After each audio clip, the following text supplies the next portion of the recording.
본 방송은 15세까지 시청 가능합니다. 15.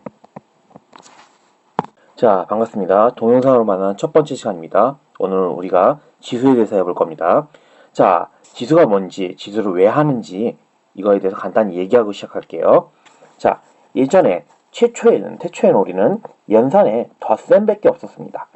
3을 계속 반복해서 더하는 이런 일이 있을 수도 있겠죠. 그랬을 때 지금은 4번밖에 안 되었지만 여러 번 넣을 수 있었을 거예요. 뭐 세기 힘들 정도로. 그런 걸 우리가 편하게 나타내주기 위해서 이렇게 곱셈이라는 걸 나타냈습니다. 자, 그러니까 곱셈이라는 건 어떻게 할 수 있냐? 반복되는 덧셈, 합을 갖다 우리가 뭘로 바꿔줬다? 곱으로 바꿔줬다. 이렇게 이야기할 수가 있습니다. 자, 그럼 지수라는 건 뭐냐면요. 반복되는 이제 우리가 또 곱셈이 생겨날 수 있습니다. 3을 계속 곱해야 되는 일이 일어날 수 있어요. 자, 여러 번 곱하는데 이걸 우리가 표현해주자. 어떻게 표현해주자? 3을 4번 곱했다. 이렇게 표현하자라는 겁니다. 그래서 이렇게 반복되는 곱을 갖다가 뭐라고 하자? 거듭 제곱이라고 하자. 거듭 제곱입니다. 자, 이렇게 거듭 제곱 표현이라고 합니다. 이거는 곱을 계속 그냥 나열한 거고요. 곱을, 반복되는 곱을 거듭 제곱이라는 표현으로 바꿨다. 이렇게 얘기할 수 있습니다. 그랬을 때 이 거듭 제곱에서 이 위에 있는 숫자를 우리가 뭐라고 하냐? 지수라고 합니다. 자, 지수는 뭐예요? 곱셈을 몇 번 반복했는지, 반복한 횟수를 나타내주는 걸 말합니다. 자, 이렇게 반복되는 곱을 지수를 이용해서 간단하게 나타낼 수 있는데요. 이렇게 지수를 사용하는 데에서는 여러 가지 연산 법칙이 있습니다. 이 연산 법칙을 한번 해볼게요. 첫 번째, 지수 법칙 1. 지수를 계산할 때 나타나는 연산 법칙입니다. 자, 어떤 문자 A가 있습니다. A를 3번 곱했다고 치울까요? 자, 이게 뭐라고요? A를 3번 곱했다는 뜻입니다. 얘랑 또 A를 5번 곱했다. 자, 지금 뭐라고 한 거죠? A 3번 곱한 애랑 A를 5번 곱한 애를 곱한 겁니다. 자, 이걸 다시 한번 나열해서 써볼까요? 지수가 아닌 우리가 옛날에 배웠던 식으로요. A 3번 곱했다. A를 곱하기 A 곱하기 A 이렇게 나타날 수 있는 겁니다. 자, 그 다음 두 번째 것도 써볼까요? 얘는 빨간색으로 써볼까요? A를 5번 곱했다. 얘는 A를 곱했다. A를 곱했다. A를 몇 번 곱했다. 5번 곱했다. 이렇게 됩니다. 자, 그러면 이 숫자를 총 개수를 한번 세볼까요? 몇 개요? 하나, 둘, 셋, 넷, 다섯, 여섯, 일곱, 여덟. 자, 그래서 A를 몇 번 곱한 게 됩니까? 8번 곱한 게 됩니다. 이렇게, 자, 어떤 똑같은 문자, A라는 문자를 3번 곱한 거나 A라는 문자를 5번 곱한 게 있습니다. 자, 이렇게 됐을 때 얘를 계산하면 위에 있는 지수끼리만 뭐 해주면 된다? 더해주면 된다. 여기 있는 8이라는 숫자는 어떻게 나온 거냐면요. 3이라는 숫자랑 5라는 숫자를 뭐 해준 거다? 더해준 거다. 자, 그래서 이걸 문자로 나타내보겠습니다. 기호로 나타내보겠습니다.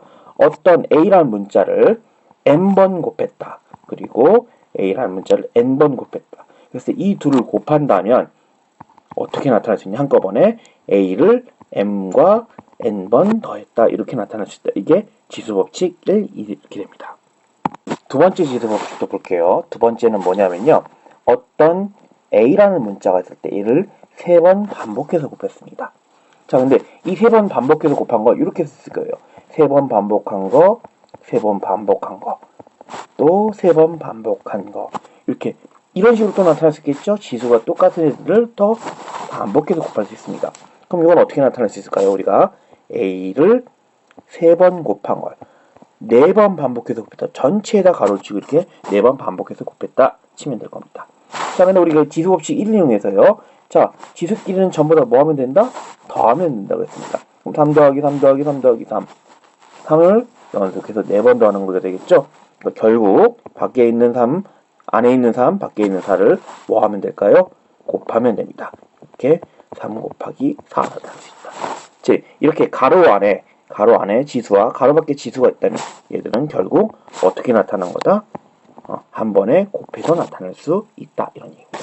어떤 문자를 n번 곱했고 이 문자를 다시 전체를 n번 곱했다면 얘를 간단하게 어떻게 나타낼 수 있다?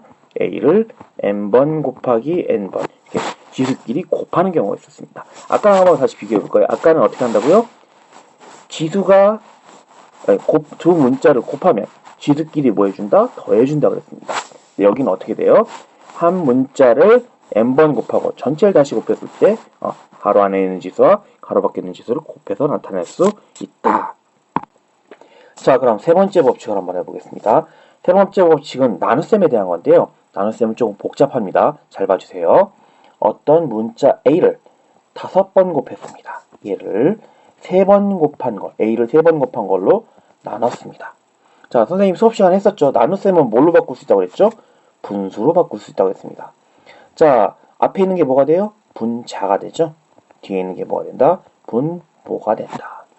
자, 그럼 이걸 지수를 사용하지 말고 한번 다시 한번 표시해 볼까요? A를 5번 곱하자. 자, 몇 번 곱하자? 3번 곱하자. 자, 분모와 분자에 똑같이 있다면 뭐 할 수 있다고 그랬죠? 약분할 수 있다고 그랬죠? 자, 하나 약분했습니다. 몇 개 남았죠? 2개 남았습니다. 다시 뭘로 나타낼 수 있냐? 지수로 나타낼 수 있습니다. 자, A를 5번 곱한 걸 3번 곱한 걸로 나눴더니 몇 개가 됐다? 2개가 됐다. 어떻게 된 것 같아요? 무엇끼리? 지수끼리 뭐 한 거다? 뺀 거다. 5에서 3을 뺐더니 2가 됐다. 이렇게 나타낼 수 있습니다. 자, 근데 다 이렇게 되는 게 아니라요. 또 다른 경우가 있습니다. 이번엔 어떻게 할 거냐? A를 3번 곱한 걸로 나눴다. 자, 뭐 이거는 한번 써도 바로 이해가 갈 수도 있지만 한번 써볼게요. A세제곱분의 A세제곱분 나열 안 해도 돼요. 분모와 분자가 똑같다. 완전히 뭐 할 수 있다? 약분할 수 있다. 다 없어지면 뭐가 되는 거죠? 1이 됩니다. 자, 이렇게 지수가 같다 하면 빼면 0이라는 숫자가 나와요. 우리가 계산할 수 없고요. 지수가 0이 된다는 거는 나중에 배울 거고요. 그냥 1이 된다. 전체가 같다면 그냥 1이 된다. 이렇게 배우면 됩니다. 자, 이번엔 뭐 할 거냐면요. A세제곱을 A5제곱으로 나눈다. 자, 아까랑 다르게 뒤에 있는 쪽의 지수가 더 클 때입니다. 얘도 한번 분수로 나타내면요. A5제곱분의 A세제곱. 다시 한번 나열해 볼게요. 자, A 곱하기 A 곱하기 A 곱하기 A 곱하기 A A 곱하기 A 곱하기 A. 자, 뭐 할 수 있다? 약분할 수 있다. 자, 남았습니다. 근데 이번에 어디만 남았죠? 분모에만 남았습니다. 분모에만 A 제곱이 남았습니다. 2개가 남았죠? 분자는 아무것도 안 남았으니까 이렇게 나옵니다. 자, 여기도 마찬가지 2가 됐는데요. 이는 잘 봐야 됩니다. 이 2는 3에서 5를 뺀 게 아닙니다. 어디서? 5에서 3을 뺀 겁니다. 5에서 3을 뺀 겁니다. 그 나온 2를 어디에 써준다? 분모에 써줘야 되는 겁니다. 자, 얘랑 좀 달라요. 얘는 앞에서 뒤를 빼서 그냥 그대로 써주면 됐지만 뒤에가 더 큰 경우는 뒤에서 앞에를 빼서 나온 숫자를 분수의 분모 형태의 지수로 써줘야 된다. 이렇게 됐습니다. 자, 그래서 이거를 한번 정리해서 나타낼까요? 세 가지 경우가 나옵니다. 어떤 AM 나누기 AN이라는 형태가 있을 때 앞이 크냐, 뒤가 크냐, 같냐 이걸 비교해야 됩니다. 첫 번째. 자, 앞에 있는 지수가 더 큰 경우에는 어떻게 되냐? 얘는 AM 나누기 AN은 그냥 지수끼리 빼주면 됩니다. 자, 그 다음 두 번째. 이 둘이 같다. 그러면 같은 것끼리 나누면 뭐가 된다 그랬죠? 네, 1이 된다 그랬죠? 그래서 얘는 그냥 1이 됩니다. 자, 세 번째. 마지막으로 M은 N보다 작을 때. 앞에 있는 애가 뒤에 있는 애보다 작아요. 그럼 어떻게 되냐? 나눴을 때 이게 제일 복잡한 거 꼭 기억해두세요. 잘 보세요. 자, 지수를 빼는데 거꾸로 뺍니다. 뒤에 있는 거에서 앞에 있는 걸 뺍니다. N 빼기 M이 됩니다. 그런데 그걸 어디에 써준다? 분모에 써준다. 꼭 기억해야 됩니다. 자, 마지막 네 번째 지수 법칙입니다. 네 번째 지수 법칙은 뭐냐면요. 가로를 치고 가로 밖에 지수가 있을 때 가로를 친다는 건요. 가로 안에 여러 가지가 있을 수 있다는 얘기입니다. 예를 들어서 어떤 문자 A 그리고 B가 있어요. 뭐 A는 제곱이라고 쳐볼까요? 지금 가운데 곱하기가 생략되는데요. 문자 사이에 있는 곱하기는 생략할 수 있다라고 했습니다. 자, 그럼 이거 한번 직접 지수를 사용하지 않고 밖에 있는 지수 세제곱을 사용하지 않고 한번 나타내 볼게요. A제곱 곱하기 B를 몇 번 곱해라? 3번 곱해라. 이렇게 나타낼 수 있습니다. 자, 근데 곱하기는 순서를 바꿀 수 있다고 했어요. 그래서 어떻게 할 수 있냐? A제곱 곱하기 A제곱 곱하기 A제곱. 그 다음에 B 곱하기 B 곱하기 B. 자, a제곱 곱하기 a제곱 곱하기 a제곱.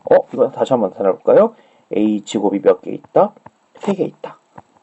b가 몇 개 있다? 3개 있다. 이렇게 있습니다. 이거 한번 다시 나타내면, 가로 안에 있는 지수와 가로 밖에 있는 지수는 뭐 할 수 있다? 곱할 수 있다.